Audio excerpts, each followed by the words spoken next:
There will be no more gifted and talented programs in New York City public schools if the city follows the recommendations of a group appointed by the mayor.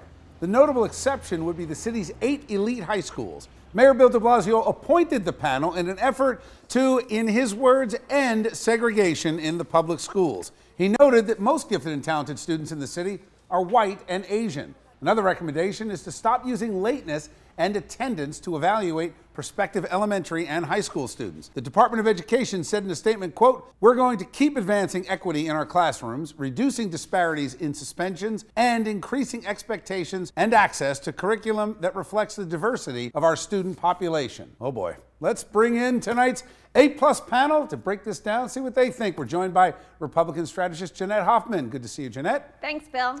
And criminal defense attorney David Clark. Welcome, David. Good to see you. Good to see you. All right, Jeanette, I'm going to start with you on this. They're talking about diversity, but they're also separating from standards. I mean, there's a reason why there are elite high schools, gifted and talented. What do you think? Absolutely, Bill. This makes no sense to me. If you want to increase educational opportunities for minorities and increase diversity, I would think that you would expand gifted and talented programs to allow more children to enter the programs, not decrease these opportunities. I'm really not sure where they're going with this. David, let me ask you, I mean, far and away, white and Asian students are performing better, and people say, well, it's the demographics, it's, you know, they've got more stable homes and all these different things. But shouldn't the goal be to take Black and Latino students and say, let's elevate them instead of bring everybody else down? The way they're trying to go about it, and we're doing it before, is not going to work. So just separating into gifted and talented by the standards they had, it has to be relooked at. So I think the city's doing the right thing by scrapping what they had and not just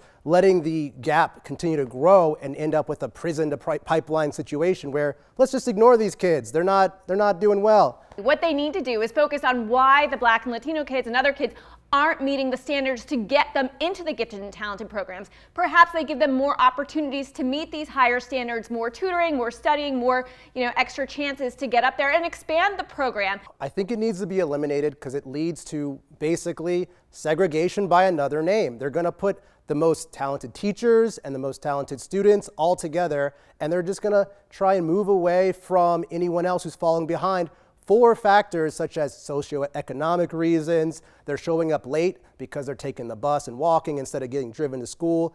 But again, what do you do then to raise the bar? I mean, kids who are late, who are getting suspended, all these things that will disqualify them, clearly have another problem at home that isn't going to be solved by taking away everybody else's opportunity. That's socialism. It's not socialism. It's just the requirement that the government has to educate all its students, all its civilians. You can't just slough that off and say we want to focus on the good ones. Students learn at all different academic levels. You're not going to change that. It's not a one-size-fits-all education here. So I think this proposal needs to be reevaluated. I think we need more access to different educational opportunities, not less. Thank you, guys.